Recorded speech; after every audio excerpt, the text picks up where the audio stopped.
नमस्कार दोस्तों, आप सभी का हमारे चैनल में एक बार फिर से स्वागत है। दोस्तों ज़रा सोचिए, अगर हम या आप में से किसी को पुलिस अगर कोई ऐसी धारा में गिरफ्तार करता है या फिर मामला दर्ज करता है जो धारा वास्तविक रूप में एक्टिव है ही नहीं, तो वैसे स्थिति में क्या करेंगे? जी हाँ दोस्तों, हम बात कर रहे हैं IT एक्ट 2000 के धारा 66A के बारे में, जो कि देखा जाए तो सुप्रीम कोर्ट ने वर्ष 2015 में ही इस धारा को रद्द कर दिया गया था, यानी निरस्त कर दिया गया। इसके बावजूद भी अगर देखा जाए तो इस मामले में 2015 से लेकर आज 2021 तक हज़ारों मामले ऐसे दर्ज किए गए हैं, जिसमें कई ऐसे मामले हैं जिसमें गिरफ्तारी भी हुई है और इसमें कुछ मामले ऐसे हैं जिसमें जुर्माना भी भरना पड़ा है।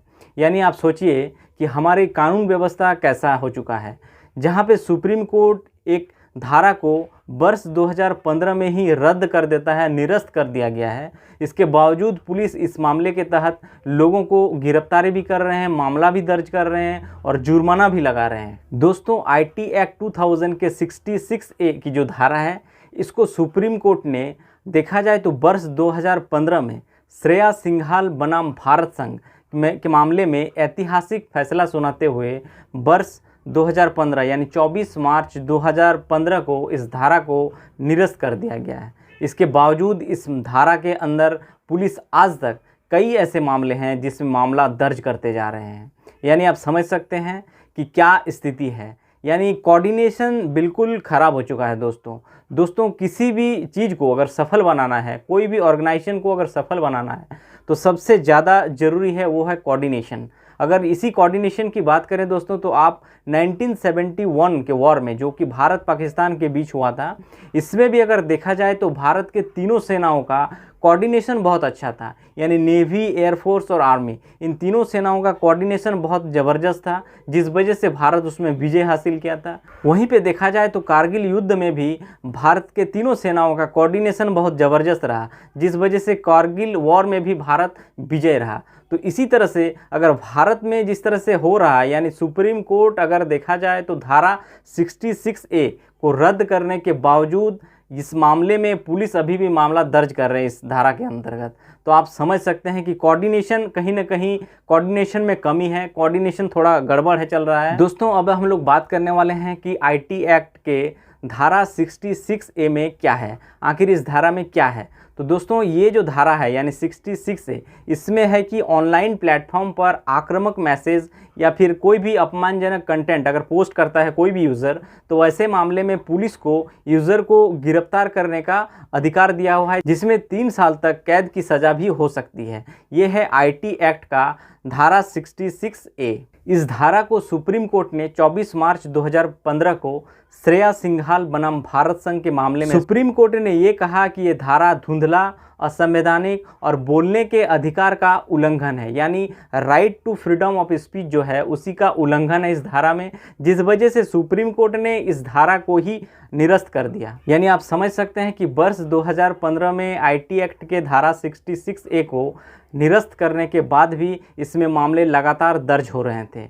ये मामला जाकर 2021 में तब जाके सामने आया जब एक NGO PUCL यानी people union for civil liberties ने इस मामले को सुप्रीम कोर्ट में जाके रखा, जिसमें ये कहा गया कि आपके द्वारा एक निरस्त किया हुआ धारा में 2015 में निरस्त किया गया है, इसके बावजूद इस धारा के तहत पुलिस लगातार यानी 6 वर्षों में लगातार 1000 से ज़्यादा मामले केस दर्ज किए हैं और जिसमें गिरफ्तारी भी हुई है और कई ऐसे मामले हैं जिसमें जुर्माना भी लगाया गया है। सुप्रीम कोर्ट के पास जब ये मामला गया तो सुप्रीम कोर्ट खुद इस मामले को देखकर आश्चर्य रह गए और ये भी कहा कि ये मतलब क्या स्थिति हो गया, क्या भयानक स्थिति है इस समय, ये सुप्रीम कोर्ट ने कहा। इसके बावजूद अगर देखा जाए तो सुप्रीम कोर्ट ने फिर से एक बार केंद्र सरकार को नोटिस जारी किया गया कि आप इस मामले, ये जो धारा है, इस धारा को जल्द से जल्द जितने भी केस दर्ज किए गए हैं उस सारे केसेस को वापस लिया जाए और इस धारा को तत्काल प्रभाव से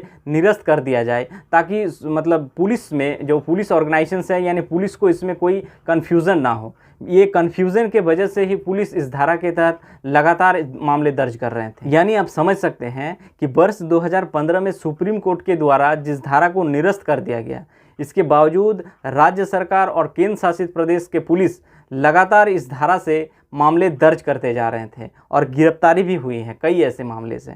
यानी आप समझ सकते हैं यहाँ पे कोऑर्डिनेशन बिल्कुल नहीं है। यानी गृह मंत्रालय के द्वारा केंद्र शासित या राज्य सरकार को ऐसा कोई नोटिस ही नहीं जारी किया गया है, जिस वजह से पुलिस बिल्कुल कन्फ्यूज़न में था और जिस वजह से लगातार इस धारा से मामले दर्ज होते जा रहे थे। यानी कोऑर्डिनेशन कहीं ना कहीं अगर देखा जाए तो लैक ऑफ कोऑर्डिनेशन है, जिस वजह से ऐसा हो रहा है। क्योंकि 1-2 साल की बात है, 2-4 महीना भी अलग बात है, लेकिन अगर देखा जाए तो 2015 से 2021 तक यानी 6 साल के तक लगातार पुलिस इस मामले में मतलब दर्ज कर रहा है, इस धारा से मामले दर्ज करते जा रहे हैं। यानी कैसा स्थिति हो गया है, कोऑर्डिनेशन बिल्कुल गड़बड़ हो चुका है। तो दोस्तों इस प्रकार के और भी लेटेस्ट वीडियोस और जानकारी के लिए चैनल को सब्सक्राइब करें, लाइक करें और अपने दोस्तों में इस वीडियो को ज़्यादा से ज़्यादा आप लोग शेयर करें। Thank you.